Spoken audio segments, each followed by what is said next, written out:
What is up, guys? It is your boy Father SUPLEX here, coming back at you with another one. And today, oh my gosh! All right, so obviously, let me just get this out the way. That was the weirdest mania of all time. The weirdest, the absolutely most odd, the most unique. If you want to be politically correct or whatever, the most unorthodox mania I've ever witnessed. However, as the saying goes, different is not less, different isn't bad. Um, Obviously, this case, it was kinda, to each their own kind of thing because, like, if you had the crowd, this mania would have been crazy, to be honest. If you had the crowd, this mania would have been crazy. But, I mean, not having the crowd, also, there's some special things to it. So, it's to each their own. But, night one. Honestly, night one was when you saw the card, they showed us the card like midway through the kickoff, around 6:30 ish. You saw the card on paper. It looked like it was gonna be a good night. Like even with no crowd, like the people tonight, all the performers tonight delivered. Uh, just amazing, amazing. Like under the most extend like just the most weirdest circumstances. They did their job tonight. You know what I mean? So shout out to them. With that being said, let's dive into this review real quick. All right. Joe, shoot! Oh my God! Yeah, they put the screen. They get. All right, so I got the ball. 2, 1, 0. No way. No freaking way.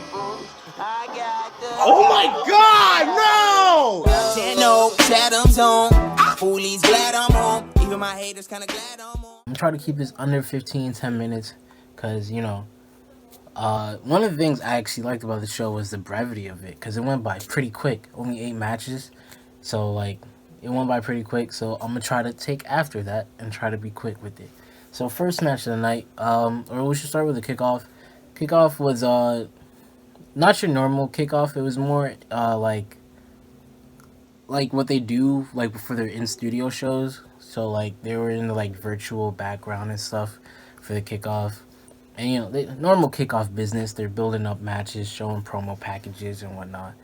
But then kickoff match, we got Cesaro Drew Gulak, which off rip is like that's something you're just like you look at it and it's like, all right, that should be, if you're a purist, then that's your match. Like that's a match to watch. I watched it. It was pretty decent. I didn't like the finish. Like it wasn't nothing too remarkable, but like there was some good amateur wrestling in there and stuff, but the finish was just so weird because it wasn't even like Cesaro won this, but it wasn't even like a neutralizer or like I don't even know what else Cesaro's moves are, but he won with an airplane spin, which I don't know about that. That was a little odd, but regardless, it didn't affect my whole night. The kickoff match. Usually forget about the kickoff match midway through the first match of the show. So like, you know, it doesn't matter that much. But yeah, moving into the main show, right? So we start off with this amazing promo package. It was absolutely insane, right? And then I was going in like really bummed, like, oh, there's no fans. There's no big stage, which is like what Mania is all about. So like, you're already going in a little like iffy. But that promo package really got me hyped up. So that promo package plays. Then they shift to Gronk, which does the opposite of what the promo package did. Because Gronk just came across as corny. He clearly was reading off a teleprompter, and it was like he was trying so hard to like sound like, just it's so bad. He was trying so hard to like show that he's not reading, but it was so clear that he was reading. Like it's just it's so bad. And then they had Mojo come in. It's kind of cringe, but I mean, I understand why he's there. You want the mainstream views, but like Gronk's a negative. But luckily Gronk wasn't too present in this show. I think tomorrow night he'll be a lot more present because the card is a little weaker. So I think there's more time for him to shine or whatever. But at least tonight he was not very present. So plus on my part as a viewer. But yeah. So they open up the show with that promo package. Gronk introduces us. We get into the first match of the night. Kabuki Warriors versus versus Alexa Bliss, Nikki Cross for the women's tag team titles. This match it had no right to be as good as it was, right? This had no build. This was thrown together. There's literally like 4 teams maybe in that tag division, but only like 3 or 2 really that are really like active in it. And so pretty much the whole entire division was in that match. And no, they balled out. Like, I can't even lie, right? I mean, and the talent in there is like not bad at all. It's just no build. It wasn't hot. There's no heat to it. Like, what am I supposed to be invested in? I wasn't invested in it at all, to be honest, right? And then, just as the match went on, they doing some good stuff. Like, they were doing some crazy spots, not crazy spots, but some nice spots, and they're working a cool pace, which was like a major theme throughout this entire show. The pace was so different, but like good, because like without the crowd, you're not rest holding as much. Right, you don't have to rest hold as much. You can get to your spots. You don't have to worry about, or you got to bring the crowd down before you take them back up. So I think having that aspect was a positive. At least that's a positive aspect coming out of no crowd. So I think that really helped a lot of these matches. Like, if they were here, they got to the next gear. Especially this one. This is an amazing match. Well, amazing might be doing too much, but this is like, in terms of what it was supposed to be, it was amazing in that aspect. So yeah, props to the Kabuki Warriors, props to Alexa Bliss and Nikki Cross. And the Nikki Cross and Alexa Bliss ended up winning this match. New tag team champs. I'm hearing Kairi Sane might be leaving, so maybe that might be the reason why they dropped the titles. But regardless, nice match, nice opening match, to be honest, to start off. Honestly, yeah, there was no right. It should have been as good as it was, but it was actually pretty good. It was just, All right, moving on. Probably the worst match of the night. We have Baron Corbin versus Elias.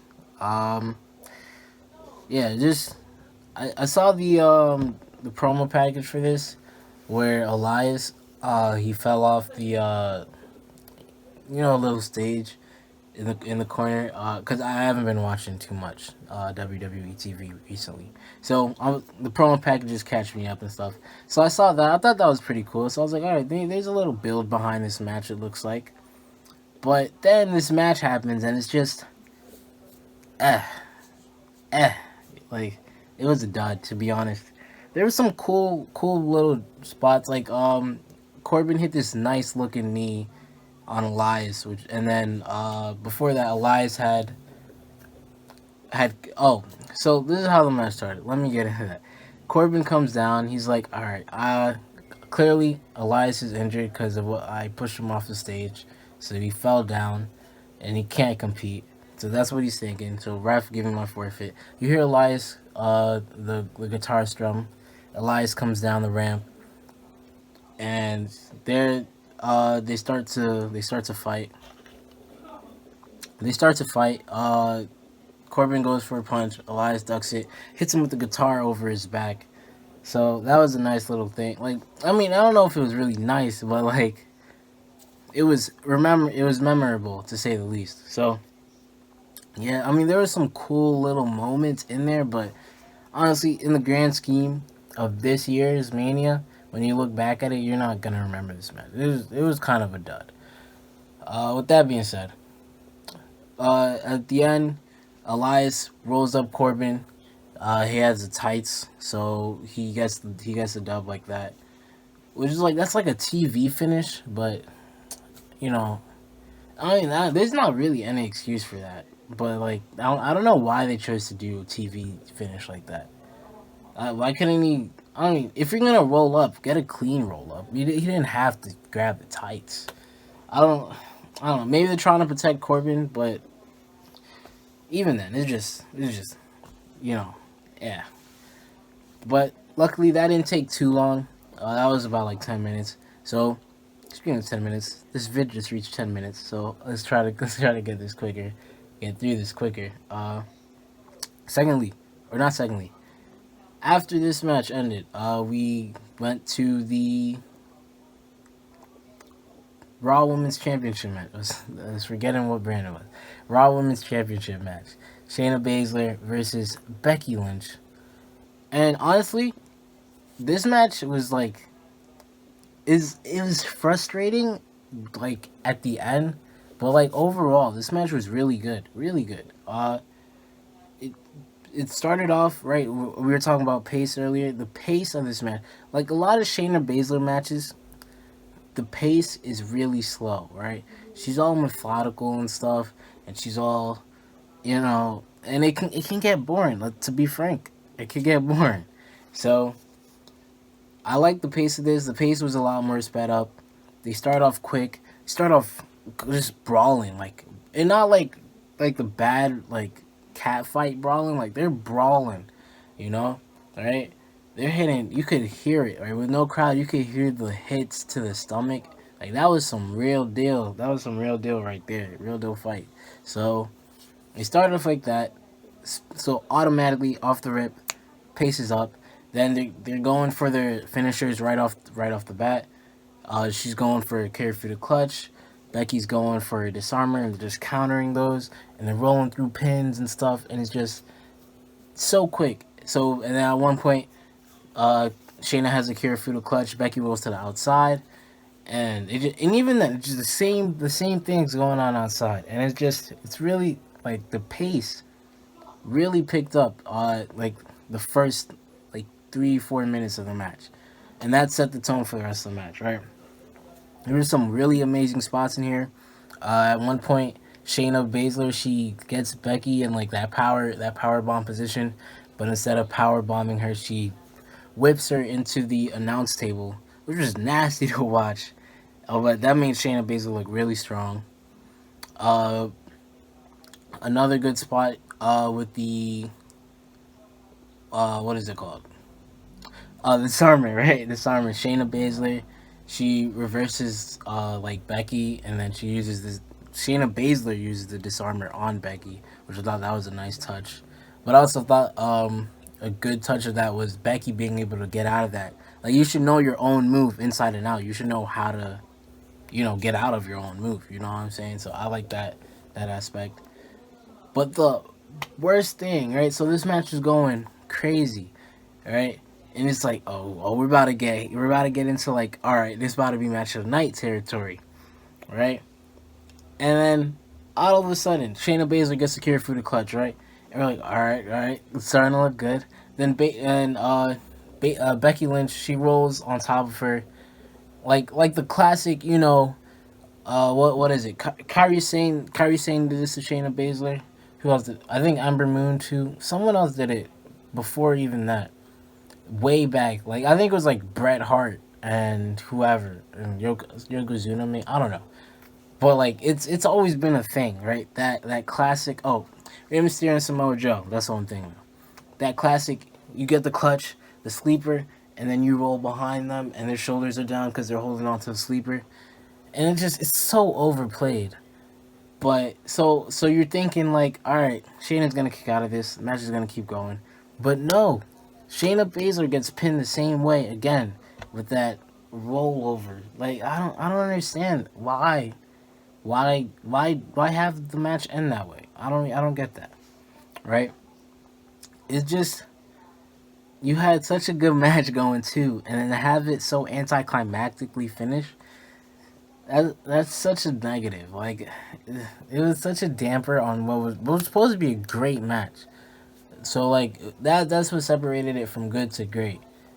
I don't know, like, especially for WrestleMania, if you want finishes, or at least you're used to finishes with more creativity and at least they're a lot more cleaner. You know, you don't really have dirty finishes at WrestleMania, and if you do, there's a little more creativity than just. I mean, this wasn't a dirty finish, but there's a little more creativity in general than just like that kind of roll up. Like, you know, there could have been something else. You know. But yeah, I think even if you were to get the finish that way, I think the timing of the finish was really, you know, like you felt like they skipped a couple steps and they fast forwarded it, you know. So that's a shame, but overall, pretty good match, pretty good match. So Becky Lynch retains, still your Raw Women's Champion. I don't know where they go from here. I don't know if they are gonna be able to go anywhere from here, considering we're in a pandemic right now. But yeah. Well, I mean, I don't think people saying Shayna got like she's destroyed, she's dead, she's buried. She's not buried, bro. It was a roll up. Like she's not buried. Chillax, relax. She ain't buried, yo. With that being said, moving on to the Intercontinental Championship match.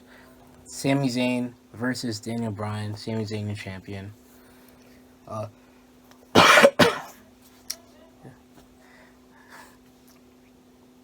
anyway, with that being said, Intercontinental Championship match. Sami Zayn versus Daniel Bryan. This match, honestly, a lot of us had, especially if you're a smart, right, indie scene, which is like everyone nowadays, if you're into that. But if you're into that indie scene, you're like, all right, this match is bound to be amazing. It's got to be a banger, right? You got the American Dragon, you know, the old Bryan Danielson versus El Generico, right?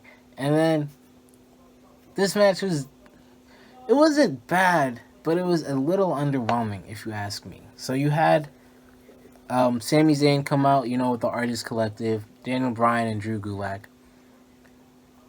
So the match starts off pretty, like, it wasn't a bad way to start it off, but it was just weird.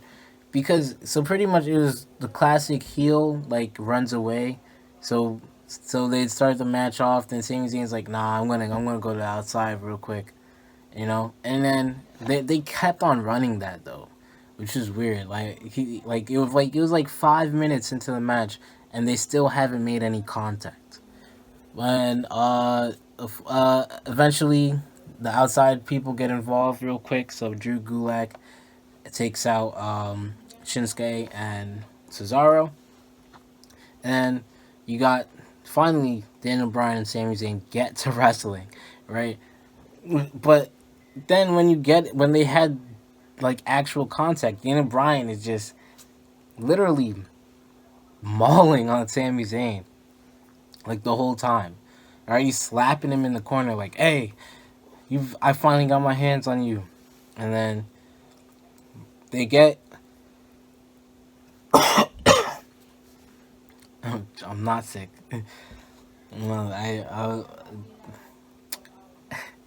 I'm not sick. I'm getting caught up on my words. But then so Daniel Bryan is just mauling on Sami Zayn, right? And that's like the entire match. But then Sami Zayn ends up getting out. He runs around. And Daniel Bryan runs around. Sami Zayn gets the Kaluva kick when Daniel Bryan comes back in. And 1, 2, 3. It was so underwhelming for me. Like, I expected, like, I get it, Sami's a heel. He's got to play a heel. But I expected a little more than that. Whatever they gave us. Like, I expected more than that. You know, maybe like a what is it? I was expecting like through the corner DDT, that type of Sami Zayn, but you know, it is what it is. It wasn't a dud, but it was a little underwhelming. But yeah, Sami Zayn retains, still your Intercontinental Champion. All right, 20 minutes. I'm not good at keeping promises. With that being said, keeping it going, we got the triple threat ladder match. Miz got, you know, uh, he got sick, and then they took him out.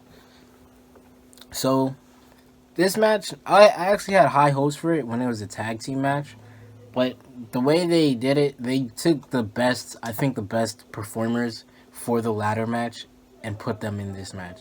All right, so you had Kofi Kingston, Jimmy Uso, and John Morrison triple threat ladder match for the SmackDown Tag Team Championships.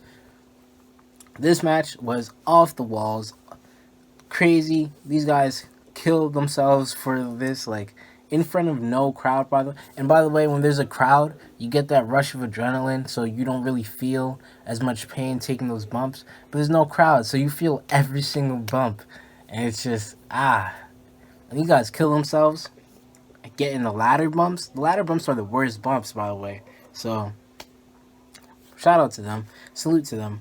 They had an amazing match. Arguably match of the night, maybe second best match, maybe third. It's really hard because this last half was really good. Like this point on was really good. So this match, amazing. We had some amazing spots in here. Like you look at like I was talking before. Like the spots on here, especially for like a no crowd show, empty arena show, is like I didn't expect it, to be honest. At one point, Kofi had the ladder bridge out, and I'm thinking, they're really about to break themselves through the ladder, which they didn't do. But that would have been the craziest thing. I probably would have gave them match of the night if they had that ladder spot. But instead, so Jimmy Uso is splayed out on that ladder bridge, and then Kofi's going up to splash him. And then that's when John Morrison hops up on the other corner, walks the tightrope, like over the rope to get to Kofi Kingston and stop him from splashing, and instead hits Kofi Kingston with a Spanish fly into the ring, which I thought that was the craziest thing. It was like he literally just scurried on like a cat, and then it was crazy. That wasn't even the craziest thing. Well, that might have been depending on your opinion, but that was amazing. After that, we had like this. By the way, just a quick note: there was like some crazy dialogue going on in here, which is amazing because like with no crowd, you could actually hear what these guys are saying. So at one point, Jimmy Uso completely just with the ladder, just completely mauls Kofi, and he's like, "Flatten you like a pancake, boy." And that was just so funny to me. Like that was the funniest thing. The dialogue, like throughout the whole night, the dialogue, really like the dialogue. That was a major plus. But yeah, at one point, so all three of them are on the ladder. They're all reaching for the titles, and Kofi he comes up, and I'm thinking about this wrong. I'm sorry. It was not all three. It was just Jimmy and Kofi. It's my bad. So Jimmy and Kofi were up on the ladder. They're reaching for it, and then Jimmy's able to knock Kofi off, but Kofi comes up under, like through the middle of the ladder, and is able to knock Jimmy off, and then that's where we get to the finish. So, not the finish. One more thing. I forgot to mention this. So after that, we see Jimmy Uso get a ladder bridge from the rope to the ladder in the middle of the ring, and he gets John Morrison on it, and he brings in another ladder to jump off of to hit John Morrison through. But then John Morrison gets on, he gets the ladder, and then he pushes the ladder, and Jimmy Uso falls out on the floor from the top of the ladder which is crazy. Now they didn't show that; they cut away from that, so that might have been like he probably had a crash pad or something. But regardless, you gotta suspend your disbelief. So using that was a crazy spot. Now, getting to the finish. So all three of them are on top. They're all reaching for the titles. And then they all, or at least one of them unhooks the titles, but all of their hands are on the title still. So, like, no one won yet. They're just there. And I was like, all right, what's going to happen now? And then John Morrison falls off the ladder, bringing the titles with him. And there's your winner. John Morrison retains the tag team titles for himself and The Miz. Crazy finish. Crazy match. Job well done. Moving on to probably the match of the night. Seth Rollins versus Kevin Owens. Amazing match. Amazing match. That might be the best empty arena match I've ever seen. Start off the match. Just, well, I don't even remember the start of it. But pretty much the match. This match was weird, but like amazingly weird. Like it's so crazy to describe it. So the match, the first portion of the match, I should say, was really good. They had like nice counters and whatnot. They were going outside a lot. They were using a lot of dialogue too. At one point, there was Kevin Owens. Kevin Owens is calling Seth Rollins a female dog. You can translate that to whatever you need to. But yeah, it was just amazing dialogue. And then these guys are two of the best, so they're gonna ball out in the ring. But then they're outside, and Seth Rollins hits Kevin Owens with a ring bell. Ref calls disqualification. And I'm like, yo, you can't disqualify at WrestleMania. Like, you can't have a DQ at WrestleMania. What is this? What is this? And then KO gets on the mic. He's like, nope, we can't have it this way. Come back here. No DQ. Let's do it the right way. And Seth accepts. So Seth Rollins comes back down. Now they're having a crazy DQ match. Seth Rollins is using stairs. He's using a chair. And at one point though, so at one point, Seth Rollins was taking out the table, but KO hits him with a super kick. And after that super kick, Seth Rollins is on the table. KO climbs up the WrestleMania sign, right, which is like at least 10 to 15, probably 15 feet off the ground, and jumps off of that through Seth Rollins, through the announce table. The spot of the night. KO rolls him in the ring, hits a stunner. 1, 2, 3. Kevin Owens gets his, I want to say, first WrestleMania win ever. Let's see, 32 he lost, 33 he lost, 34. No, 33. Did he lose at 33?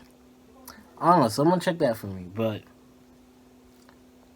regardless, still, amazing match, amazing spot, and just amazing effort overall from Kevin Owens and Seth Rollins. I think that's Kevin Owens' first Mania win. I'm not sure, but I think so. With that being said, moving on to the Universal Championship match, we had Goldberg versus Braun Strowman. If you didn't see my reaction to this, make sure you go check that out. Braun Strowman and Goldberg was exactly what you expected it to be. 2 moves and just a spam button like 2K. So, and it was short, like it was supposed to be. Like, it was under 5 minutes. Probably under 3 minutes, to be honest. Yeah, probably under 3 minutes. So, pretty much, match starts off, they face off, and Goldberg hits like 4 spears in a row. Braun kicks out of all of them.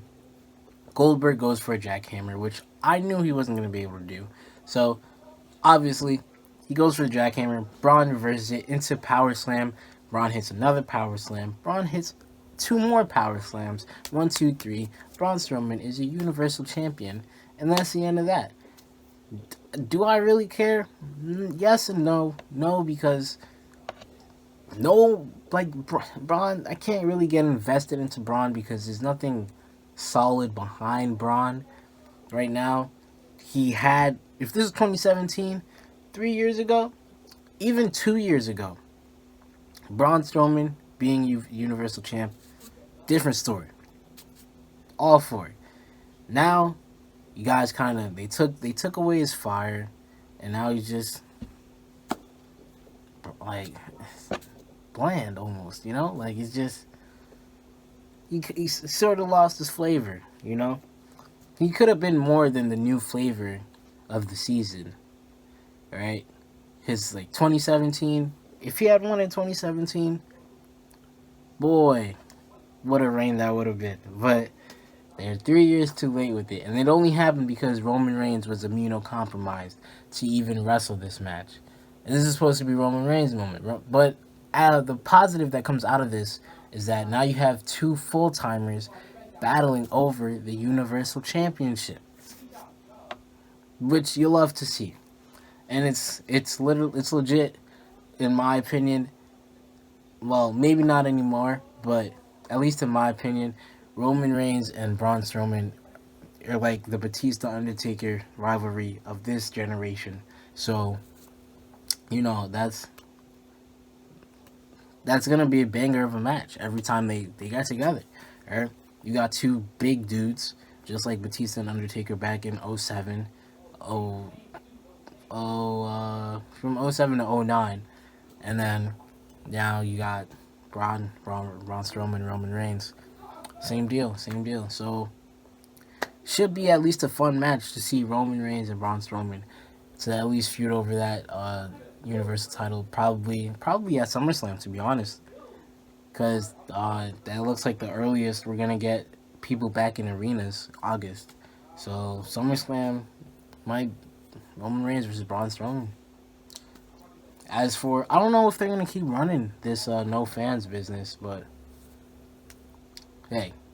Anywho, to wrap it all up, the main event of the evening, AJ Styles versus The Undertaker in a Boneyard match. Off the rip, I want to say this was an amazing experience, that match. Not only, this match made AJ Styles a main eventer, so, and this was like a crazy, this might be AJ Styles' best WrestleMania match, maybe over Shane McMahon. Sorry, my brother's so loud. I don't know if you hear him, but I can hear him. So, with that being said, this match made AJ Styles a main eventer. Not only that, but what a way to introduce yourself, even if it's your only time as a main eventer. And we're seeing more one-time main eventers, I feel like, than before. So, with that being said, this was like, bro, it was a cinematic match, right? So it was like sort of like a movie fight scene. Like, it was a movie fight scene. It was like in the movie, like the camera was in the movie grain, and you had these like the credits. So like when Undertaker rolled up in his motorcycle, it was like Undertaker right there. So yeah, and like the way there was some dialogue in there, like acting lines in there, but like it wasn't. I mean, depending on who you ask, it could come across as corny, but to me, it wasn't that corny. It was. I liked it. Like, it was like that looked professional almost. Like that looked pretty professional. And I know like Matt Hardy started this whole wave. Like, I don't know. I don't think his stuff was better than this. So they took that wave to a new level. Undertaker went ham. I've never seen Undertaker look as like mean and strong and like just like a straight like badassery that emitted from him as much as I saw like tonight. So shouts out to Undertaker. AJ Styles was a perfect opponent, perfect foil. Like, he played his character to a T. It was amazing. All the supporting characters, the club. This match was just like, it was a movie, literally. So I'll try to walk you through it a little bit. So the match starts off. AJ Styles rolls up in a casket, and he's all like cocky, you know AJ Styles. Undertaker rolls up in his motorcycle and he's like, "All right, let's do this thing." Like he's old school. So he starts beating up on AJ. AJ tries to get a rock and throw it at the Undertaker. Undertaker knocks it out of his hand, keeps on beating him, and then they get to the car that AJ rolled up in, and AJ is up against the car door, right? And he's like woozy, and Undertaker gets like this I guess rod or like stick, and he tries to hit AJ with it, but AJ ducks, and Undertaker's the stick breaks the glass window that's in the car, and then the glass cuts Undertaker's arm like all across here, and he's like, "Oh, you SOB! Look what you did! You cut me." Sorry for the background noise, but you cut me. All right, and that was just like the most like coolest thing ever. It's like, you SOB, look what you did, bro. And the way he delivered that line, it was amazing. The match continues, and at one point, they get to the middle of the field, and the club, Carl Anderson, Luke Gallows, they show up, and they bring like some goons with them who are dressed like druids, and they all surround Undertaker. But Undertaker, he's like, "All right, let's do this." Fights them all off, but AJ Styles comes from behind and hits like this glass. I don't even know what it was. I guess it was like an urn maybe, but whatever it was, he hits it over him, and like it breaks on top of him and whatever, and that knocks Undertaker out, and they're able to get Undertaker into the grave, and AJ gets in the tractor, buries him, buried alive, right? Or, well, he didn't bury him. He was gonna bury him. And that's when, out of nowhere, this like huge white light comes up behind AJ, and then the Undertaker comes through that light. It was a crazy shot. That was an amazing shot. I hope I get. I'm looking for the thumbnails. If that's probably gonna be the thumbnail. If you see, like, that shot was amazing. So yeah, Undertaker's behind him, starts hitting him. AJ's like running away. He's like, oh my god. He ends up running up on top of the roof, and Undertaker's just annihilating him, right? He just hammering into him. They get back, before they get back down, the club tries to interfere. Undertaker gives like a nice right hand to Luke Gallows, and Carl Anderson takes a tombstone. And then AJ Styles gets chokeslammed off the roof into like some wood at the bottom or on the ground. Then they get from there, and Undertaker big boots AJ Styles into the grave, and then he buries him, and it ends up with like AJ. AJ's hand is just the only thing you can see inside of the grave. It was crazy. It was crazy. So pretty much, now we didn't know what a boneyard match was, but it was basically a buried alive match. It just off site, like it was somewhere other than the arena. But yeah, it was actually crazy match. There was amazing you gotta check it out. Like if you haven't seen the match, make sure you check it out.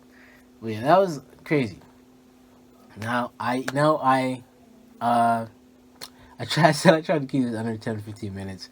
That was such a lie.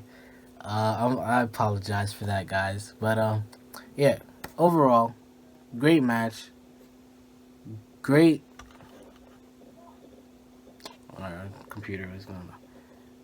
Great match. Great night. Great night of wrestling.